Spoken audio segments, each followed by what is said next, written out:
Bacaan Alkitab 22 Ogos 2021. 1 Samuel pasal 14, Roma pasal 12, Yeremia pasal 51, Mazmur pasal 30. 1 Samuel pasal 14. Pada suatu hari, Yonatan bin Saul berkata kepada bujang pembawa senjatanya, "Mari kita menyeberang ke dekat pasukan pengawal orang Filistin yang di sebelah sana." Tetapi tidak diberitahukannya hal itu kepada ayahnya. Adapun Saul duduk di ujung Gibea di bawah pohon delima yang di Migron. Dan rakyat yang ada bersama-sama dengan dia itu kira-kira 600 orang banyaknya. Ahia anak Ahitub, saudara Ikabod, anak Pinehas, anak Eli, imam Tuhan di Silo, dialah yang memakai baju efod pada waktu itu. Tetapi rakyat tidak tahu tentang perginya Yonatan itu. Di antara pelintasan-pelintasan bukit yang dicoba Yonatan menyeberanginya ke arah pasukan pengawal orang Filistin, ada ujung bukit batu di sebelah sini dan ada ujung bukit batu di sebelah sana. Yang satu bernama Bozez, yang lain bernama Seni. Ujung yang satu berdiri di sebelah utara di tentangan Mikmas, yang lain di sebelah selatan di tentangan Geba. Berkatalah Yonatan kepada bujang pembawa senjatanya itu, "Mari kita menyeberang ke dekat pasukan pengawal orang-orang yang tidak bersunat ini. Mungkin Tuhan akan bertindak untuk kita.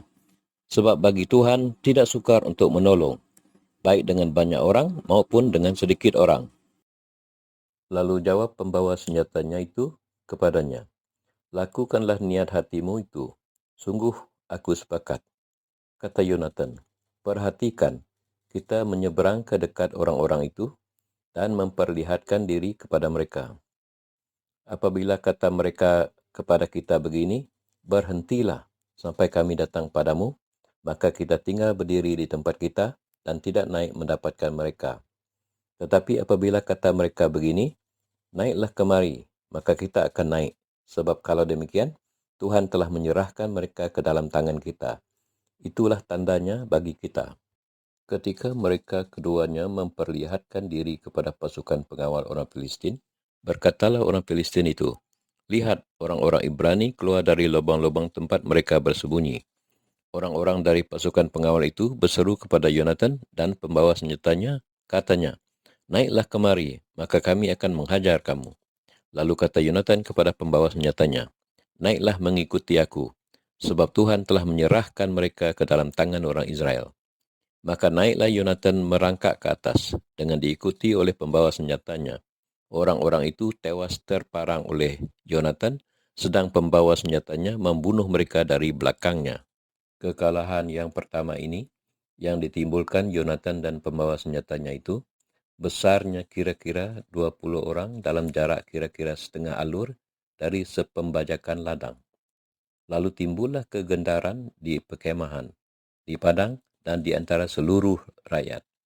Juga pasukan pengawal dan penjarah-penjarah itu gentar, dan bumi gemetar, sehingga menjadi kegentaran yang dari Yahweh. Ketika peninjau-peninjau Saul di Gibea Benyamin melihat hal itu, dan sesungguhnya orang ramai seperti ombak berjalan ke sana kemari. Berkatalah Saul kepada tentera yang bersama-sama dengan dia itu, "Periksalah barisan dan lihatlah siapa yang pergi daripada kita." Mereka memeriksa barisan dan ternyata Yonatan dan pembawa senjatanya tidak ada. Lalu kata Saul kepada Ahia, "Bawalah baju efod kemari." Karena pada waktu itu dialah yang memakai baju efod di antara orang Israel. Tetapi sedang Saul berbicara kepada imam itu, maka kian lama kian bertambahlah keributan di perkemahan orang Filistin, sehingga Saul berkata pula kepada imam itu, "Biarlah." Kemudian berkumpullah Saul dan seluruh rakyat yang bersama-sama dengan dia itu. Dan ketika mereka sampai ke tempat pertempuran, tampaklah setiap orang menikam temannya dengan pedang, suatu huru-hara yang sangat besar. Lagi pula orang-orang Ibrani yang telah lama tinggal pada orang Filistin dan yang telah ikut maju dalam tentera mereka, mereka juga berbalik untuk bergabung dengan orang-orang Israel yang ada bersama-sama dengan Saul dan Yonatan. Bahkan ketika semua orang Israel yang telah bersembunyi di pegunungan Efraim mendengar bahwa orang Filistin telah lari, Orang-orang itu pun bergabung dengan mereka dalam pertempuran. Demikianlah Tuhan menyelamatkan orang Israel pada hari itu. Pertempuran itu meluas sampai lewat Bet Awen. Ketika orang-orang Israel terdesak pada hari itu, Saul menyuruh rakyat mengucapkan kutuk. Katanya, "Terkutuklah orang yang memakan sesuatu sebelum matahari terbenam dan sebelum aku membalas dendam terhadap musuhku. Sebab itu, tidak ada seorang pun dari rakyat yang memakan sesuatu." Dan seluruh orang itu sampailah ke suatu hutan, dan di sana ada madu di tanah. Ketika rakyat sampai ke hutan itu, tampaklah ada di sana madu meleleh, tetapi tidak ada seorang pun yang mencedoknya ke mulutnya dengan tangan, sebab rakyat takut kepada sumpah itu. Tetapi Yonatan tidak mendengar bahawa ayahnya telah menyuruh rakyat bersumpah. Ia mengulurkan tongkat yang ada di tangannya dan mencelupkan ujungnya ke dalam sarang madu. Kemudian ia mencedoknya ke mulutnya dengan tangan, lalu matanya menjadi terang lagi. Dan seorang dari rakyat berbicara, katanya, "Ayahmu telah menyuruh rakyat bersumpah dengan bersungguh-sungguh," katanya, "terkutuklah orang yang memakan sesuatu pada hari ini. Sebab itu rakyat letih lesu." Lalu kata Yonatan, "Ayahku mencelakakan negeri. Coba lihat bagaimana terangnya mataku setelah aku merasai sedikit dari madu ini. Apalagi jika sekiranya rakyat pada hari ini boleh makan dengan bebas dari jarahan musuhnya yang telah didapatnya. Tetapi sekarang tidaklah besar kekalahan di antara orang Filistin. Dan pada hari ini mereka memukul kalah orang Filistin dari Migmas sampai ke Ayalon. Rakyat sudah sangat letih lesu. Sebab itu rakyat menyambar jarahan. Mereka mengambil kambing domba, lembu, dan anak lembu, menyembelihnya begitu saja di atas tanah, dan memakannya dengan darahnya. Lalu diberitahukanlah kepada Saul, demikian, "Lihat, rakyat berdosa terhadap Tuhan dengan memakannya dengan darahnya." Dan ia berkata, "Kamu berbuat khianat. Gulingkanlah sekarang juga sebuah batu besar kemari." Kata Saul pula, "Berserak-seraklah di antara rakyat dan katakan kepada mereka, setiap orang harus membawa lembunya atau dombanya kepadaku. Sembelihlah itu di sini, maka kamu boleh memakannya. Tetapi janganlah berdosa terhadap Tuhan dengan memakannya dengan darahnya." Lalu setiap orang dari seluruh rakyat membawa serta pada malam itu lembunya, dan mereka menyembelihnya di sana.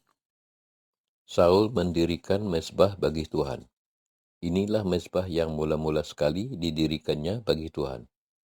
Lagi kata Saul, "Marilah kita pada malam ini mengejar orang Filistin dan menjarahi mereka sampai fajar menyingsing, dan janganlah kita biarkan hidup seorang pun dari mereka." Jawab mereka itu, "Perbuatlah apa yang kau pandang baik." Tetapi imam berkata, "Marilah kita dahulu tampil menghadap Yahweh di sini." Saul bertanya kepada Yahweh, "Bolehkah aku mengejar orang Filistin itu? Akan kau serahkankah mereka ke dalam tangan orang Israel?" Tetapi pada hari itu, ia tidak menjawab Saul. Lalu kata Saul, "Datanglah kemari, kamu segala pemuka rakyat. Berusahalah mengetahui apa sebab dosa ini terjadi pada hari ini. Sebab demi Tuhan yang hidup, yang menyelamatkan orang Israel, sekalipun itu disebabkan oleh Yonatan anakku, maka ia pasti akan mati." Tetapi seorang pun dari seluruh rakyat tidak ada yang menjawabnya. Kemudian berkatalah ia kepada seluruh orang Israel, "Kamu berdiri di sebelah yang satu, dan aku serta anakku Yonatan akan berdiri di sebelah yang lain." Lalu jawab rakyat kepada Saul, "Perbuatlah apa yang kau pandang baik." Lalu berkatalah Saul, "Ya Tuhan Yahweh Israel, mengapa engkau tidak menjawab hamba-Mu pada hari ini? Jika kesalahan itu ada padaku atau pada anakku Yonatan, ya Tuhan Yahweh Israel, tunjukkanlah kiranya Urim. Tetapi jika kesalahan itu ada pada umat-Mu Israel, tunjukkanlah Tumim." Lalu didapati Yonatan dan Saul, tetapi rakyat itu terluput.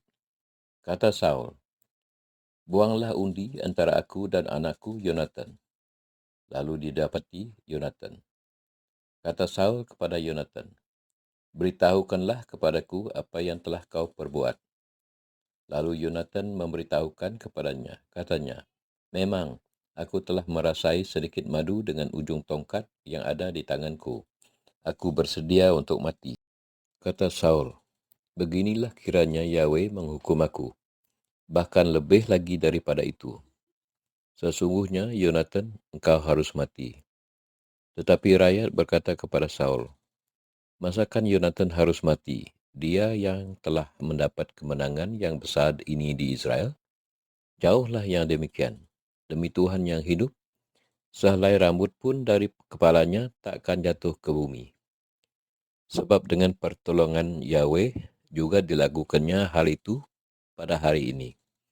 Demikianlah rakyat membebaskan Yonatan sehingga ia tidak harus mati.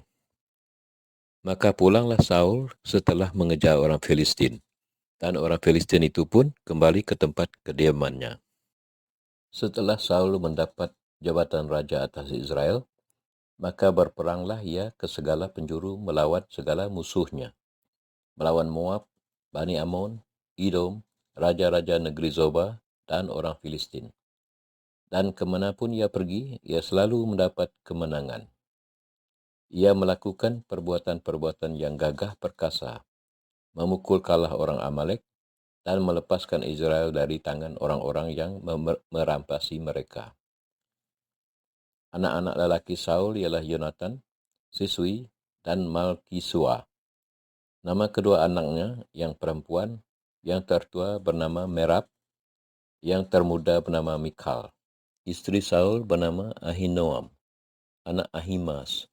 Panglima tenteranya bernama Abner, anak Ne, paman Saul. Kish, ayah Saul, dan Ne, ayah Abner, adalah anak-anak Abiel. Hebat peperangan melawan orang Filistin selama zaman Saul. Dan semua pahlawan dan orang gagah perkasa yang dilihat Saul dikumpulkannya kepadanya. Roma pasal 12. Karena itu, saudara-saudara, demi kemurahan Yahweh, aku menasihatkan kamu supaya kamu mempersembahkan tubuhmu sebagai persembahan yang hidup, yang kudus, dan yang berkenan kepada Yahweh. Itu adalah ibadahmu yang sejati. Janganlah kamu menjadi serupa dengan dunia ini, tetapi berubahlah oleh pembaharuan budimu, sehingga kamu dapat membedakan manakah kehendak Yahweh, apa yang baik, yang berkenan kepada Yahweh, dan yang sempurna. Berdasarkan kasih karunia yang dianugerahkan kepadaku, aku berkata kepada setiap orang di antara kamu, janganlah kamu memikirkan hal-hal yang lebih tinggi daripada yang patut kamu pikirkan. Tetapi hendaklah kamu berpikir begitu rupa, sehingga kamu menguasai diri menurut ukuran iman yang dikaruniakan Yahweh kepada kamu masing-masing. Sebab sama seperti pada satu tubuh, kita mempunyai banyak anggota, tetapi tidak semua anggota itu mempunyai tugas yang sama. Demikian juga kita, walaupun banyak, adalah satu tubuh di dalam Kristus, tetapi kita masing-masing adalah anggota yang seorang terhadap yang lain. Demikianlah kita mempunyai karunia yang berlain-lainan menurut kasih karunia yang dianugerahkan kepada kita. Jika karunia itu adalah untuk bernubuat, baiklah kita melakukannya sesuai dengan iman kita. Jika karunia untuk melayani, baiklah kita melayani. Jika karunia untuk mengajar, baiklah kita mengajar. Jika karunia untuk menasihati, baiklah kita menasihati. Siapa yang membagi-bagikan sesuatu, hendaklah ia melakukannya dengan hati yang ikhlas. Siapa yang memberi pimpinan, hendaklah ia melakukannya dengan rajin. Siapa yang menunjukkan kemurahan, hendaklah ia melakukannya dengan sukacita. Hendaklah kasih itu jangan pura-pura. Jauhilah yang jahat dan lakukanlah yang baik. Hendaklah kamu saling mengasihi sebagai saudara dan saling mendahului dalam memberi hormat. Janganlah hendaknya kerajinanmu kendur. Biarlah rohmu menyala-nyala dan layanilah Tuhan. Bersukacitalah dalam pengharapan, sabarlah dalam kesesakan, dan bertekunlah dalam doa. Bantulah dalam kekurangan orang-orang kudus, dan usahakanlah dirimu untuk selalu memberikan tumpangan. Berkatilah siapa yang menganiaya kamu, berkatilah dan jangan mengutuk. Bersukacitalah dengan orang yang bersukacita, dan menangislah dengan orang yang menangis. Hendaklah kamu sehati sepikir dalam hidupmu bersama. Janganlah kamu memikirkan perkara-perkara yang tinggi, tetapi arahkanlah dirimu kepada perkara-perkara yang sederhana. Janganlah menganggap dirimu pandai. Janganlah membalas kejahatan dengan kejahatan. Lakukanlah apa yang baik bagi semua orang. Sedapat-dapatnya, kalau hal itu bergantung padamu, hiduplah dalam perdamaian dengan semua orang. Saudara-saudaraku yang kekasih, janganlah kamu sendiri menuntut pembalasan, tetapi berilah tempat kepada murka Yahweh. Sebab ada tertulis, pembalasan itu adalah hakku. Akulah yang akan menuntut pembalasan, firman Tuhan. Tetapi jika seterumu lapar, berilah dia makan. Jika ia haus, berilah dia minum. Dengan berbuat demikian, kamu menumpukan bara api di atas kepalanya. Janganlah kamu kalah terhadap kejahatan, tetapi kalahkanlah kejahatan dengan kebaikan. Yeremia pasal 51. Beginilah firman Tuhan, sesungguhnya aku menggerakkan terhadap Babel, terhadap penduduk negeri orang-orang Kasdim, suatu semangat pemusnah. Aku akan mengirim ke Babel penampi-penampi yang akan menampinya dan yang akan menyapu bersih negerinya. Sebab mereka mengepungnya dari segala pihak pada hari malapetaka. Hendaklah si pemanah membidikkan panahnya kepada orang yang membidik dan kepada orang yang berbaju zirah.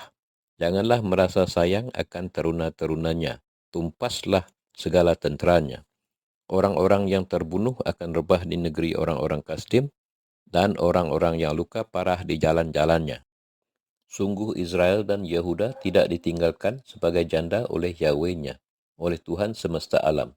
Sebab negeri orang Kasdim penuh dengan kesalahan terhadap Yang Maha Kudus Yahweh Israel. Larilah dari tengah-tengah Babel, hendaklah setiap orang menyelamatkan nyawanya, supaya kamu jangan tertumpas kerana kesalahannya. Sebab inilah waktu pembalasan bagi Tuhan, Ia membayar ganjaran kepadanya. Babel tadinya seperti piala emas di tangan Tuhan yang memabukkan seluruh bumi. Bangsa-bangsa minum dari anggurnya, itulah sebabnya bangsa-bangsanya menjadi gila. Tiba-tiba Babel jatuh dan pecah. Ratapilah dia, ambillah balsam untuk lukanya, mungkin ia menjadi sembuh. Kami tadinya mau menyembuhkan Babel, tetapi ia tidak dapat disembuhkan. Tinggalkanlah dia, marilah kita pulang masing-masing ke negerinya. Sungguh penghukumannya sudah sampai ke langit, sudah menjangkau awan-awan. Tuhan telah membuat segala kebenaran kita menjadi nyata.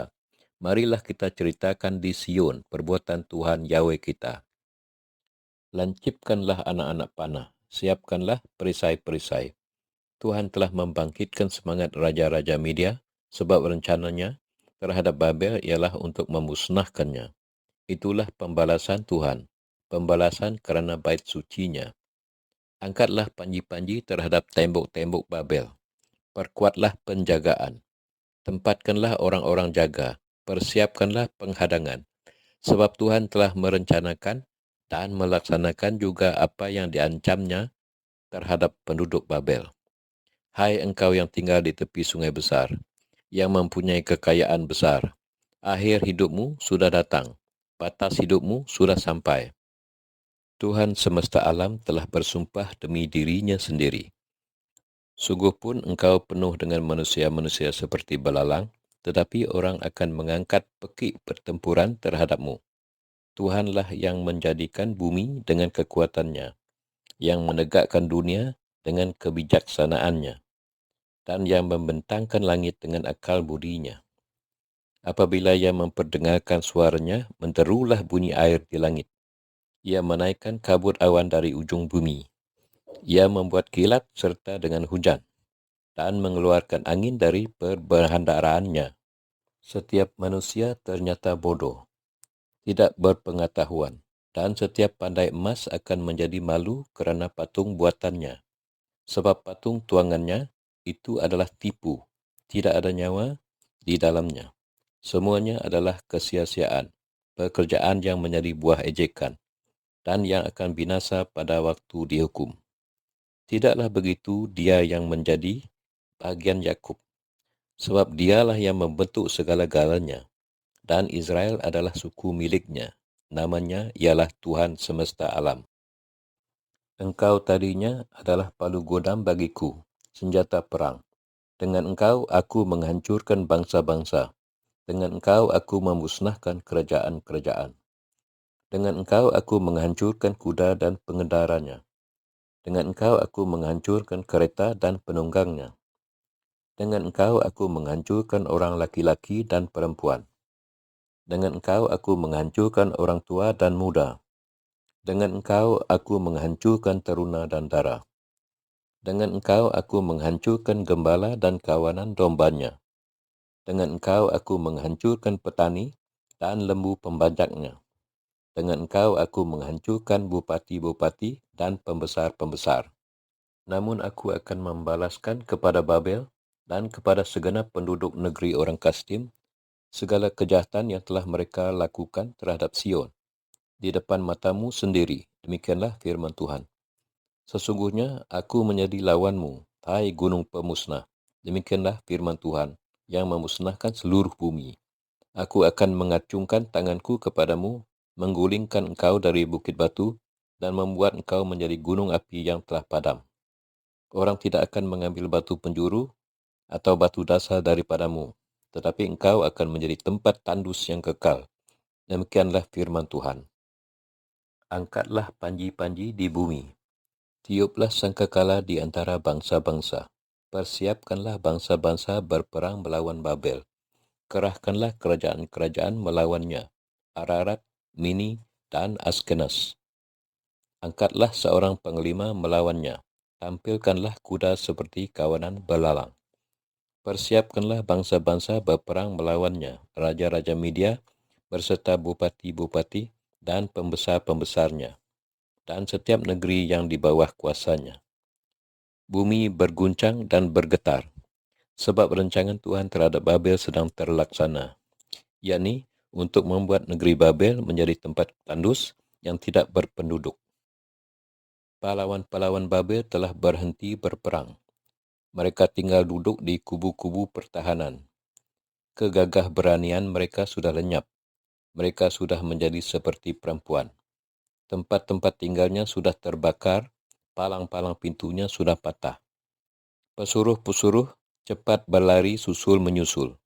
Pembawa-pembawa kabar susul menyusul, untuk mengabarkan kepada Raja Babel bahwa kotanya telah direbut dari segala penjuru.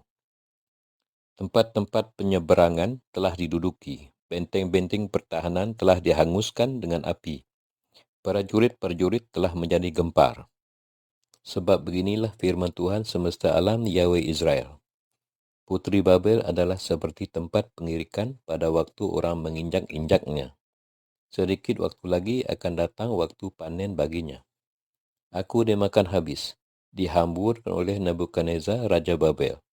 Dia letakkan seperti mangkuk yang kosong. Ia menelan aku seperti ular naga. Ia memenuhi perutnya dengan pengananku yang enak-enak. Ia membuangkan aku. Biarlah pengagahan dan penghancuran atasku tertimpa kepada Babel. Begitulah hendaknya berkata kepada penduduk Sion. Biarlah darahku tertimpa kepada penduduk negeri orang Kasdim. Begitulah hendaknya berkata Yerusalem. Sebab itu beginilah firman Tuhan. Sesungguhnya aku akan memperjuangkan perkaramu dan akan melakukan pembalasan untukmu. Aku akan mengeringkan lautnya dan akan mengersangkan sumber airnya. Babel akan menjadi timbunan puing, tempat persembunyian serigala-serigala, tempat kengerian dan suitan tanpa penduduk. Bersama-sama mereka mengaum seperti singa-singa muda, mengeram seperti anak-anak singa.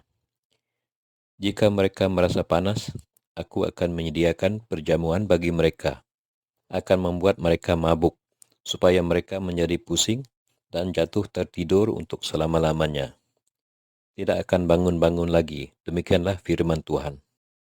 Aku akan merebahkan mereka untuk dibantai seperti anak-anak kambing, seperti domba-domba jantan dan kambing-kambing jantan. Betapa sesat direbut dan negeri pujian seluruh bumi diduduki. Betapa Babel menjadi kengerian di antara bangsa-bangsa. Laut telah naik meliputi Babel, gelombang-gelombangnya yang menderu telah melingkupinya. Kota-kotanya sudah menjadi tempat tandus, menjadi negeri yang kering dan padang belantara. Negeri yang tidak didiami oleh seorang pun, dan yang tidak dilewati oleh seorang manusia pun. Aku akan menghukum dewa Bel di Babel, dan akan mengeluarkan dari mulutnya apa yang ditelannya. Bangsa-bangsa tidak akan datang lagi mengalir kepadanya. Tembok Babel pun sudah runtuh. Keluarlah dari tengah-tengahnya, hai umatku. Hendaklah setiap orang menyelamatkan nyawanya dari murka Tuhan yang menyala-nyala itu. Biarlah hatimu jangan kecut dan takut kerana kabar yang terdengar di negeri. Apabila tahun ini datang kabar ini, dan tahun kemudian kabar itu. Apabila kekerasan merajalela di negeri dan penguasa lalim melawan penguasa lalim. Sebab itu, sesungguhnya waktunya akan datang bahwa aku akan menghukum patung-patung Babel. Seluruh negerinya akan menjadi malu dan semua orangnya yang terbunuh akan rebah di tengah-tengahnya. Maka langit dan bumi serta segala apa yang ada di dalamnya akan bersorak-sorai tentang Babel, apabila dari utara datang kepadanya para perusak itu. Demikianlah firman Tuhan. Babel akan jatuh oleh kerana orang-orang yang mati terbunuh di antara Israel sama seperti jatuhnya orang-orang yang mati terbunuh di seluruh bumi oleh kerana Babel.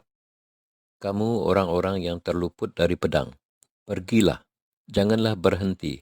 Ingatlah dari jauh kepada Tuhan, dan biarlah Yerusalem timbul lagi dalam hatimu.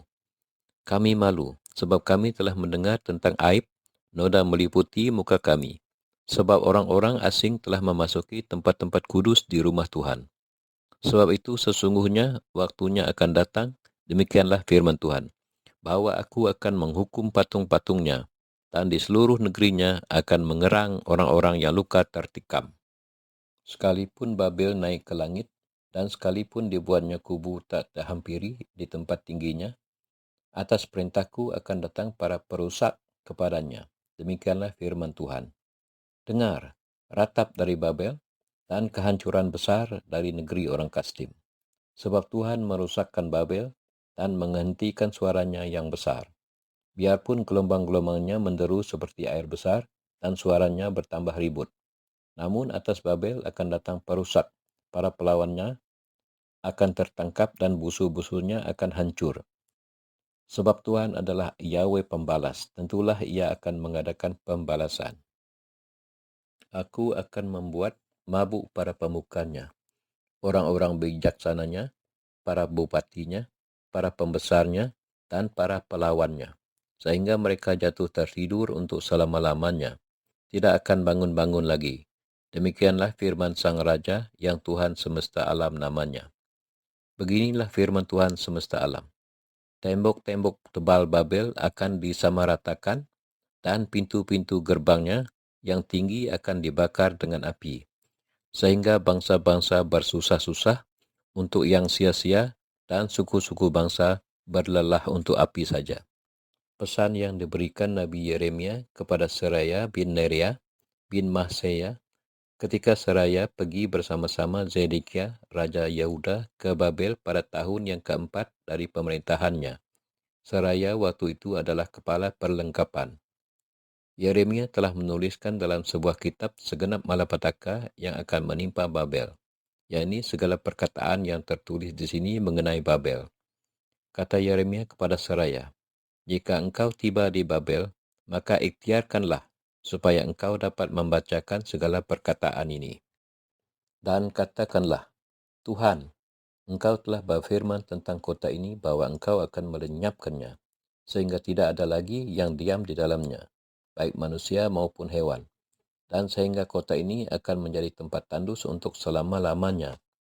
Apabila engkau selesai membacakan kitab ini, maka ikatkanlah sebuah batu kepadanya, Lalu lemparkanlah ia ke tengah-tengah sungai Efrat, sambil berkata, beginilah Babel akan tenggelam, dan tidak akan timbul-timbul lagi, oleh kerana malapetaka yang kudatangkan ke atasnya. Sampai di sinilah perkataan-perkataan Yeremia.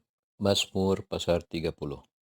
Aku akan memuji Engkau, ya Tuhan, sebab Engkau telah menarik aku ke atas, dan tidak memberi musuh-musuhku bersukacita atas aku.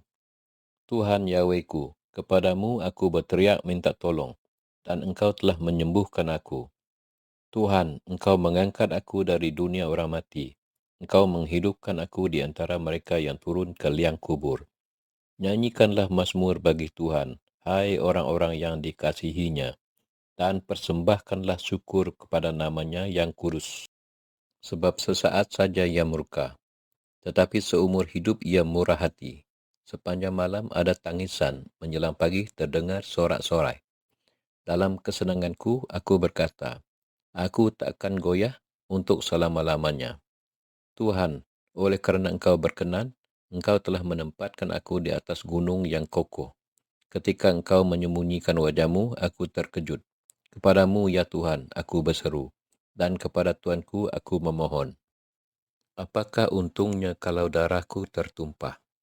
Kalau aku turun ke dalam lubang kubur, dapatkah debu bersyukur kepadamu dan memberitakan kesetiaan-Mu?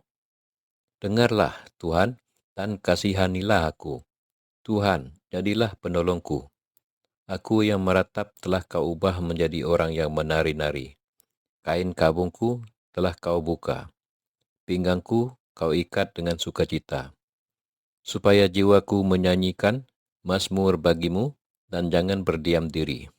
Tuhan, Yahwehku, untuk selama-lamanya aku mau menyanyikan syukur bagi-Mu.